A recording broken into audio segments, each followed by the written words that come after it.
What's at the core of achieving the good life? The major key to the good life. The major key is not in learning how to set goals. It is not in learning how to better manage your time. It is not in mastering the attributes of leadership.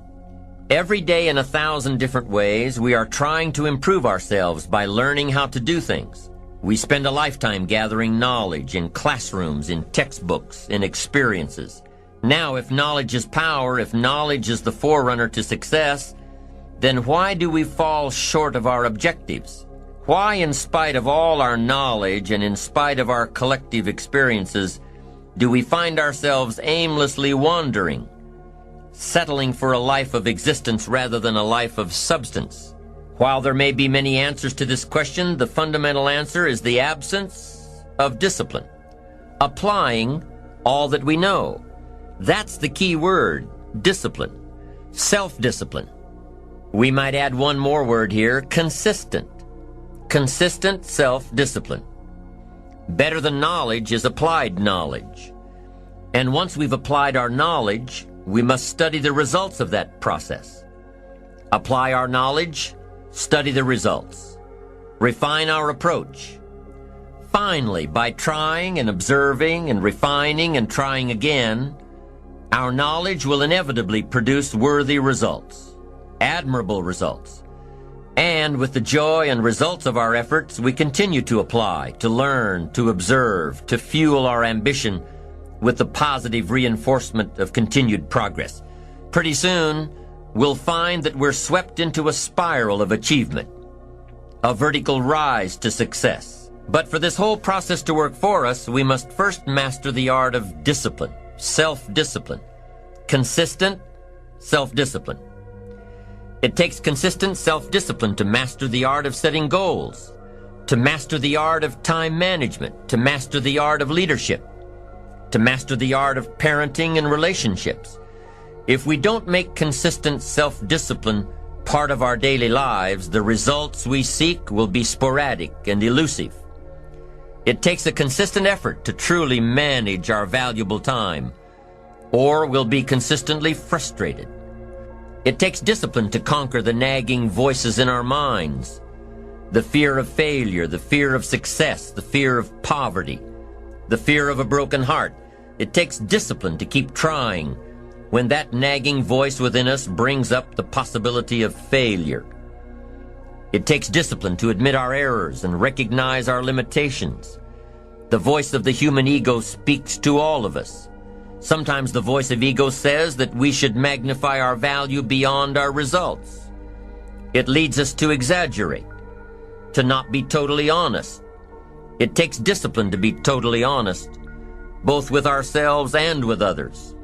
Be certain of one thing: every exaggeration of the truth, once detected by others, destroys our credibility and makes all that we say and do suspect.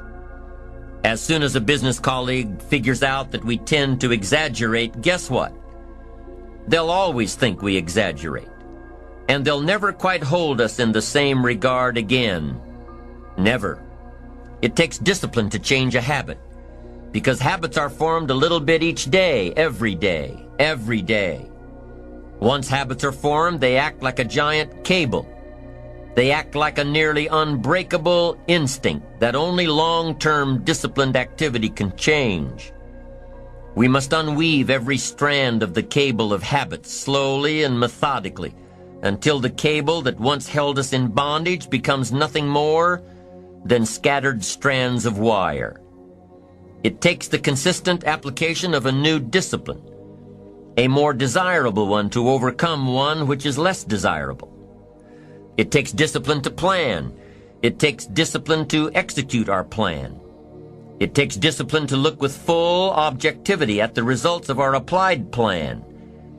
And it takes discipline to change either our plan or our method of executing that plan if the results are poor. It takes discipline to be firm when the world throws opinions at our feet. It takes discipline to ponder the value of someone else's opinion when our pride and our arrogance leads us to believe that we are the only ones with the answers. Now, if discipline is the key word and if discipline is the key action, then what exactly is discipline? One good answer might be that discipline is a constant human awareness of the need for action and a conscious act by us to implement that action. If our awareness and our implementations occur at the same time, then we begin a valued sequence of disciplined activity. Now here's the other side of discipline. If there's considerable time that passes between the moment of awareness and the time of our implementation, then that is called procrastination. Doing it tomorrow instead of today. Procrastination, an almost exact opposite of discipline. The voice within us says, get it done. Discipline then says, do it now. Do it to the best of your ability, today, tomorrow, and always, until finally, the worthy deed becomes instinctive. Procrastination says later, tomorrow, whenever I get a chance. In every circumstance we face, we are constantly presented with these two choices. Do it now or do it later. Discipline and procrastination.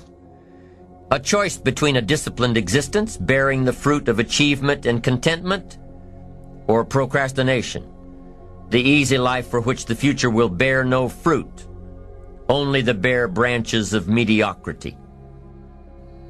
The rewards of a disciplined life are great, but they're often delayed until some time in the future.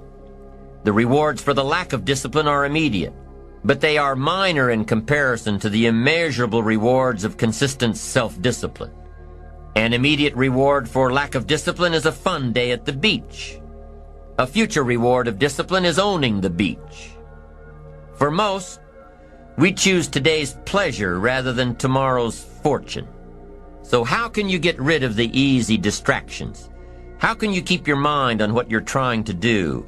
How can you keep an attitude of doing it all and doing it now? How can you make the choice of discipline over procrastination?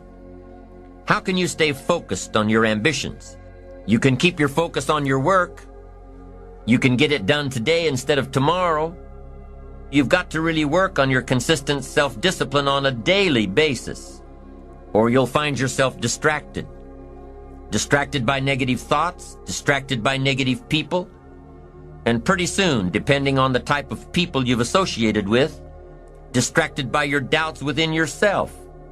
Never underestimate the power of influence and associations, and never underestimate the power of your own consistent self-discipline. Now let's take a closer look at discipline, at the 3 steps to becoming disciplined. First, true discipline is not the easiest option. Most people would rather sleep until 10 o'clock than get up at 6. It's easier to go to bed late, sleep late, show up late, leave early. It's easier not to read. It's easier to turn on the television than to open a book. It's easier to do just enough than to do it all. Waiting is always easier than acting. Trying is always easier than doing. Imagine what life would be like if we didn't have to make our bed in the morning, or keep our garage clean, or pay our taxes, or show up for work tomorrow. Wouldn't it be fascinating if we didn't have to do these things? Wouldn't it be fascinating? What do you suppose would become of us? You're right, not much. For whatever the reason, the system we live in and contribute to is designed to make the easiest things in life the most unprofitable. Profitable seems to be the most difficult. Our world is and always will be a constant battle between the life of ease and its momentary rewards and a life of discipline and its far more significant rewards. Each has its own price, the price of discipline or the price of regret. We will pay one or the other. What we wish we had done is the voice of regret, speaking in a sorrowful tone at a time when there is no going back. This is regret. No second chance. No what would I do differently. Choose one or the other, but both will have their price, the price of discipline or the price of regret. One costs pennies, the other a fortune. The first lesson of discipline is that it isn't the easiest option. The second lesson of discipline is that it's a full-time activity. And we've said that the best form of discipline is consistent self-discipline. You see, the discipline that it takes to make your bed every day is the same discipline necessary for success in the world of business. The discipline to organize your garage is the same discipline to organize your business. All disciplines carry through to affect all parts of our lives. If we're disciplined in just one area and lazy in another, guess what? Pretty soon, the lazy side will creep in and destroy the disciplined side. The bad habits in one area of our life will eventually destroy our self-discipline in the areas we've been working on. Consistency cannot be inconsistent. Discipline is the mind being trained to control our lives. Discipline is a set of standards which we've selected as a personal code of conduct. Discipline is imposing on ourselves the requirements for honoring these standards. Once we've adopted these standards of behavior and conduct, we're committed to honor them. And if we don't, then there can be no disciplined activity. We find ourselves announcing our standards to our relatives, our friends, our associates. We shout our beliefs and condemn those who believe any differently, but then we don't walk the talk. We end up acting in a way far different from the beliefs we've shouted. We tell our kids that the TV is rotting their minds, yet we spend our evenings in front of it. We tell our employees that they must take advantage of every minute of the working day, yet we spend 3 hours at lunch. Do as I say, not as I do. This is inconsistent. This leads to a loss of credibility among those who watch us. And more importantly, this leads to a loss of credibility within ourselves. The only thing worse than one who is inconsistent in applying their self-imposed disciplines is one who has never considered the need or the value of discipline at all. These people seem to wander aimlessly, changing procedures, changing standards, changing loyalties, and shifting frequently from one commitment to another, leaving behind a trail of broken friendships, unfinished projects, and unfulfilled promises, all because of a discipline that was either non-existent or imposed so infrequently that it was ineffective. Here's the third step to becoming consistently self-disciplined. Number 1 is realizing that discipline isn't the easiest option. Number 2, discipline is a full-time activity, day by day, every day. And the third step to becoming self-disciplined is really a philosophy that holds one of life's unique promises. Number 3 simply says, for every disciplined effort, there is a multiple reward. That's one of life's great arrangements. It's like the law of sowing and reaping. In fact, it's an extension of the biblical law that says if you sow well, you reap well. Now here's a unique part of the law of sowing and reaping. Not only does it suggest that we'll all reap what we've sown, it also suggests that we'll reap much more. Life is full of laws that both govern and explain behaviors. But this may well be the major law we need to understand. For every disciplined effort, a multiple reward.